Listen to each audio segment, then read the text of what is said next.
Assalamualaikum warahmatullahi wabarakatuh. Alhamdulillah Nana, kita masih bisa bertemu dalam pembelajaran daring, yaitu tema 4, bab globalisasi, subtema 2, tentang globalisasi dan manfaatnya, pelajaran 1 dan 2. Pada pelajaran 1, kita akan membahas tentang 1. Menemukan informasi penting dalam teks eksplanasi yang berjudul di dalam bacaan itu manfaat globalisasi bagi bangsa Indonesia. Yang kedua yaitu posisi dan peran Indonesia dalam kerjasama di bidang politik dalam lingkup ASEAN. Untuk pelajaran 2 yang akan kita bahas adalah sikap yang diperlukan dalam keberagaman ekonomi. Yang kedua adalah ciri-ciri poster yang baik. Nah, sekarang pembelajaran 1, menemukan informasi penting dalam teks eksplanasi yang didengar. Apa yang harus kita perhatikan? Yaitu 1. Cara menemukan informasi penting dalam teks eksplanasi yang didengar yaitu 1. Dengarlah teks yang dibacakan dengan sungguh-sungguh, atau mungkin kalian bisa langsung membacanya sendiri yang ada di LKS. Yang kedua adalah catatlah informasi penting yang kamu peroleh dalam bentuk poin-poin. Jadi maksudnya poin-poin itu dalam bentuk ringkasan atau intinya dari bacaan tiap-tiap paragraf, atau bisa jadi ide pokoknya. Yang ketiga, kembangkanlah poin-poin tersebut menjadi kalimat yang utuh. Yang keempat, rangkailah kalimat tersebut hingga menjadi paragraf baru. Yang kelima adalah sampaikan secara lisan kepada teman-temanmu. Kalau yang kelima ini tidak wajib, boleh disampaikan, boleh tidak. Sekarang kita akan mencoba informasi penting dalam teks eksplanasi yang ada di LKS kalian halaman 37 yang berjudul manfaat globalisasi bagi bangsa Indonesia. Nah, informasi penting ini biasanya atau sama Nana dalam struktur teks eksplanasi, yaitu paragraf pertama itu tentang topik masalah yang berisi informasi pentingnya globalisasi bagi bangsa Indonesia bermanfaat dalam segala bidang. Paragraf kedua, struktur teks eksplanasinya adalah deretan penjelas. Isinya adalah globalisasi bagi bangsa Indonesia bisa dilihat sebagai peluang dan tantangan. Paragraf ketiga yaitu deretan penjelas manfaat globalisasi bagi bangsa Indonesia dalam segala bidang. Sedangkan paragraf keempat berisi kesimpulan.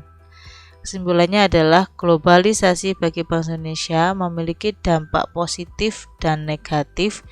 Maka Indonesia harus memiliki filter untuk menangkal dampak negatifnya dan memanfaatkan secara optimal untuk dampak positifnya.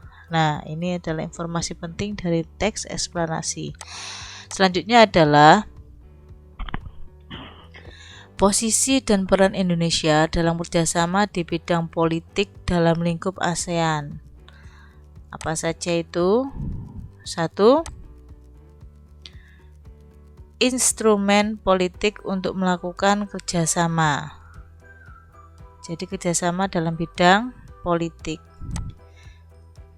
yang berisi kawasan damai, bebas, dan netral atau Zone of Peace, Freedom, and Neutrality atau ZOPFAN.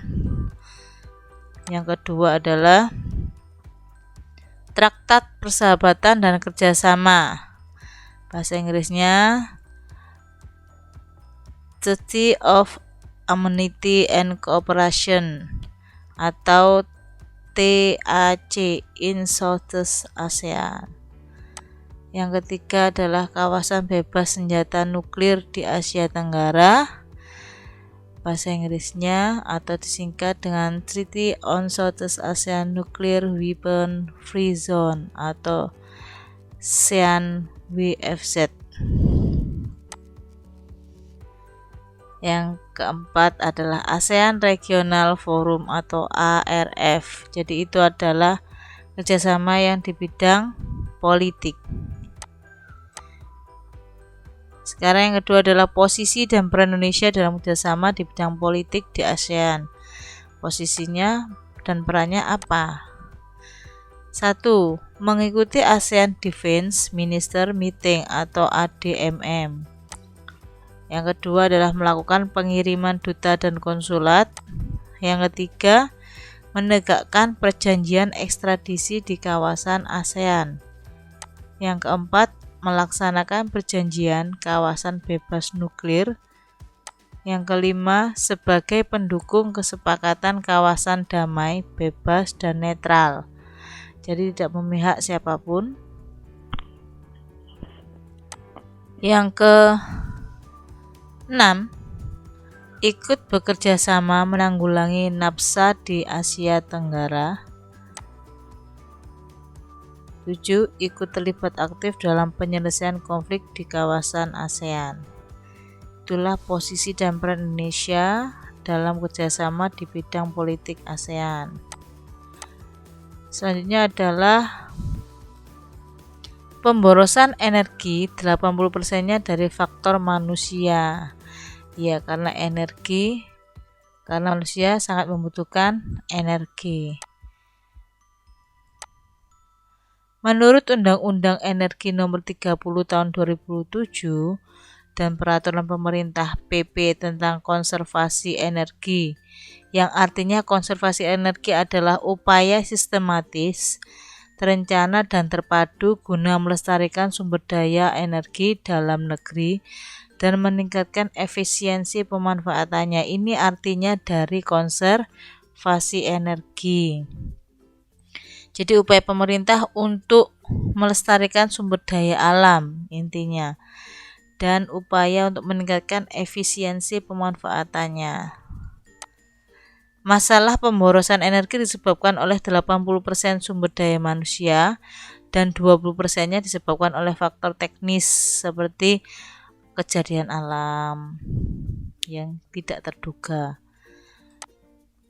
Contoh kegiatan penghematan energi yang harus dilakukan oleh manusia adalah menggunakan lampu CFL yang 40% lebih hemat daripada lampu pijar. Selain itu, melakukan perawatan dan perbaikan pada alat-alat yang mengkonsumsi energi lebih dan mengkonsumsi teknologi yang efisiensi energi. Jadi, menggunakan peralatan yang menggunakan energi yang lebih minim atau hemat. Oke, sekarang itu tadi pembelajaran 1, sekarang adalah pembelajaran 2, sikap yang diperlukan dalam keberagaman ekonomi. Apa saja? Yaitu masyarakat Indonesia memiliki keberagaman yang disebabkan oleh beberapa faktor. Salah satunya adalah keterampilan, pendidikan, dan usaha keras. Potensi itu harus diasah supaya bisa berhasil. Di era globalisasi ini, setiap orang harus terus meningkatkan potensinya supaya terus bersaing secara sehat. Kita lanjut ke ciri-ciri poster yang baik. Anak-anak, poster itu memiliki tujuan secara umum dan secara khusus. Tujuan poster secara umum yaitu sebagai media publikasi supaya masyarakat dapat membacanya dan melakukan sesuatu sesuai isi poster tersebut. Jadi kalau posternya memerintahkan untuk menjaga kebersihan, berarti masyarakat harus berusaha untuk melakukan sesuatu sesuai dengan isi poster. Yang kedua, tujuannya secara khusus pembuatan poster yaitu tergantung dengan apa yang diinginkan oleh pembuat poster tersebut. Tujuannya untuk komersial berarti untuk mencari keuntungan atau mencari simpati publik saja atau mencari perhatian masyarakat. Itu tujuan umum dan tujuan khusus pembuatan poster. Selanjutnya adalah hal-hal yang harus diperhatikan dalam membuat poster. 1. Gambar dibuat mencolok dan sesuai dengan ide yang akan dikomunikasikan. Jadi kalau misalnya kalian ingin membuat poster tentang kesehatan, gambarnya ya harus seperti kalau kesehatan kan misalnya jagalah kebersihan. Nah, berarti gambarnya tong sampah, ada anak membuang sampah di tempatnya lah, itu gambar sesuai. Yang kedua adalah kata-kata yang digunakan dalam poster harus efektif, sugestif, dan mudah diingat. Efektif itu berarti maksudnya tidak terlalu panjang. Sugestif itu berarti bernilai baik, sugestinya itu baik ya, dan mudah diingat. Yang ketiga adalah jenis huruf sebaiknya mudah dibaca dan berukuran besar. Itu tadi, jadi supaya bisa dibaca hurufnya juga harus besar poster. Selanjutnya adalah ciri-ciri poster yang baik. 1. Tulisan dalam poster harus jelas dan mudah dibaca. Yang kedua, bahasa yang digunakan mudah dipahami dan diingat, jadi tidak seperti mengarang, harus singkat, jelas, padat. Yang ketiga, susunan kalimatnya harus singkat, padat, dan jelas. Yang keempat, poster dilengkapi gambar supaya menarik, seperti foto dan ilustrasi yang menarik. Jangan lupa pemilihan warna, tulisan, dan warna dasar poster harus tepat. Jadi kalau dasarnya sudah warna biru, tulisannya jangan juga berwarna biru. Nanti gak tepat. Kalau dasarnya warnanya biru, berarti tulisannya warnanya hitam. Yang keenam, bahan poster yang digunakan tidak mudah rusak dan sobek. Jadi paling tidak harus anti air. Yang ketujuh, ukuran poster sesuai dengan tempat pemasangan poster. Jadi tergantung. Kalau mau dipasang di tembok yang agak luas berarti agak besar.